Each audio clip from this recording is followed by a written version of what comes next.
उतनी करो। शंकर की आराधना करने से नवरात्र में शक्ति का बल बढ़ता।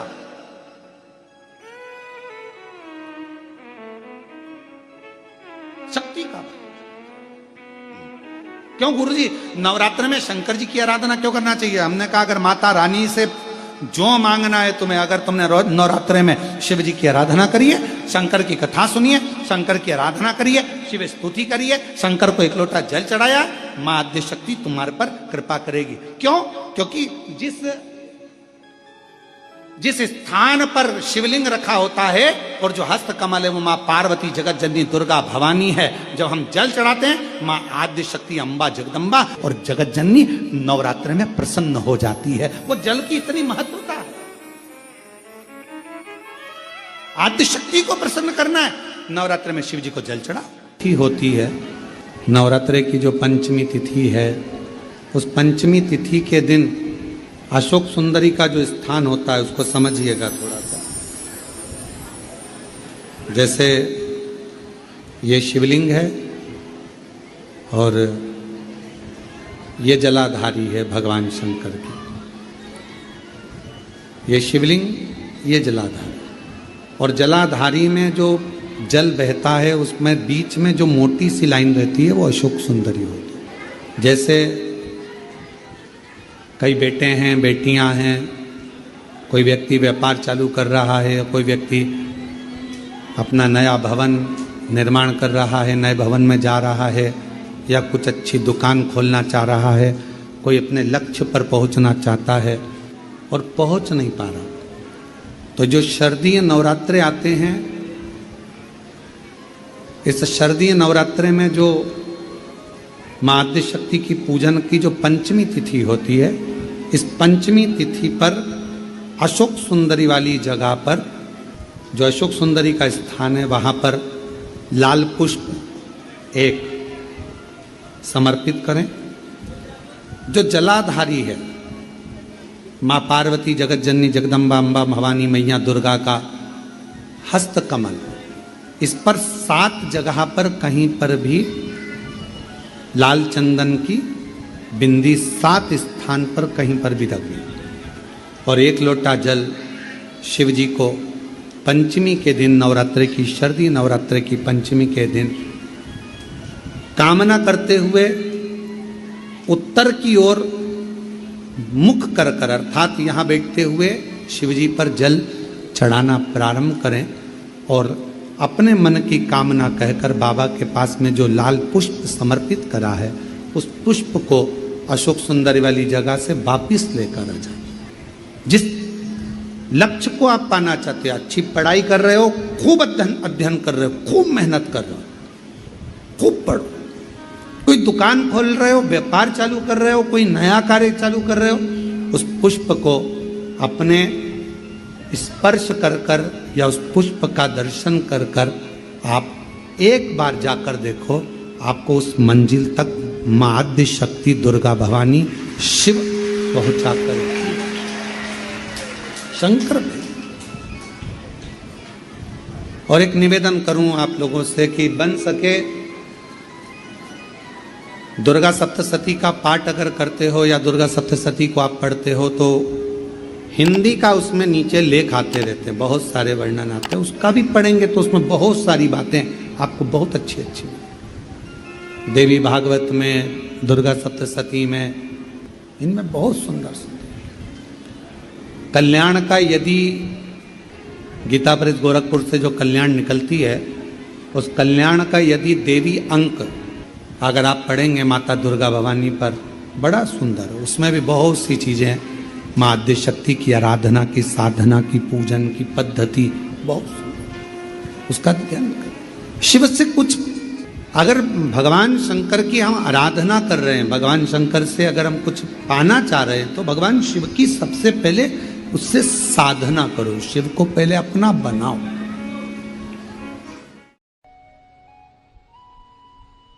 और नवरात्रे में भी देवी की आराधना का एक स्मरण का सुख है महाराज। ज्योत का विधान है, नवरात्रे में देवी की ज्योत लगती है, अखंड ज्योति लगती है, जवारे बुआए जाते हैं, कलश लगता है, ज्योत का भी विधान है। जिसके यहां दिया अखंड जलाया जाता है, अगर वो दिए की बाती अगर दक्षिण दिशा की होती है तो उसके घर में साल भर में एक घात जरूर होती है।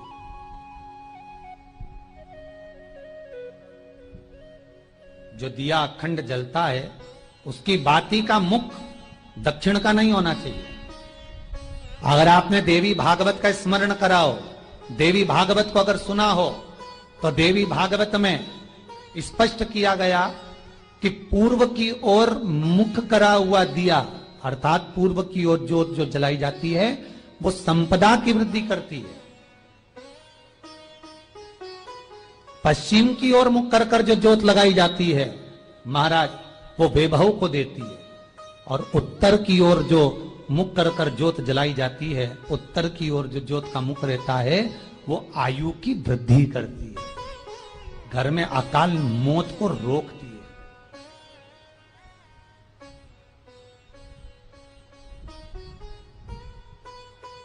रात्रि का जो भाव तत्व है उसको भी अच्छे से समझ लेना।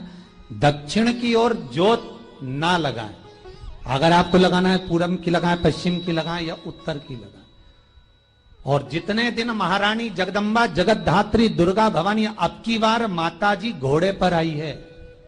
हर बार देवी बदल बदल के आती है, इस बार जो नवरात्रे आए वो घोड़े के आए। तो घोड़े पर जो देवी जी आती है वो समृद्धि को देने वाली आती है, लक्ष्मी की वृद्धि करने वाली आती है। जैसी घोड़े की रफ्तार होती है उस रफ्तार से लक्ष्मी घर में आती है। तो ये मत सोचना कि कोरोना महामारी ने हमको नीचे गिरा दिया या कोरोना महामारी ने रोक दिया, कमाई के स्रोत रोक दिए, धन रोक दिया। चिंता मत करना। मेरी मां जगत जननी दुर्गा भवानी अब की बार घोड़े पर आई है। साल भर में इतना धन दे देगी कि आपने पीछे के 4 साल में नहीं कमाया होगा, इतनी मेरी मां भंडार भर देगी। ये घोड़े पर आई है, कोई साधारण नहीं हो सकता। देवी भागवत में स्पष्ट किया गया, जब जगदम्बा मगर पर आती है उसका भाव अलग है, और जगदम्बा जब हाथी पर आती है उसका भाव अलग है, और जगदम्बा जब घोड़े पर आती है तो जगत को समृद्धिवान बना देती है, वैभव में कमी नहीं आती। अभी भले दुनिया के लोग अभी रोते हैं कि पैसा नहीं आ रहा, कोरोना महामारी ने सब तोड़ दिया, रोक दिया, पर चिंता ना करना। मेरी मां अगर घोड़े पर आई है तो उसका सुख आपको जरूर मिलेगा। एक जरा सी मिट्टी की दुकान भी अगर आप खोल कर बैठेंगे तो चांदी और सोना के बराबर कमाएंगे, इतना धन देगी वो मां। साधारण नहीं है मेरी माता। तात्विक सुख का आनंद देने वाली, लाभ तत्व प्रदान करने। और नवरात्रि में भी अगर आपकी कोई कामना है, आपकी अगर इच्छा है, आपका मन है, तो जगत जननी की आराधना करो।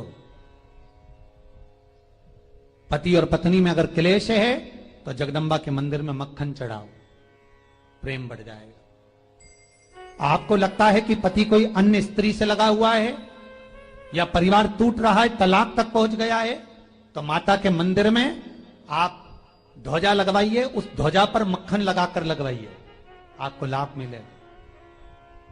महाराज, यदि आपको लगता है कि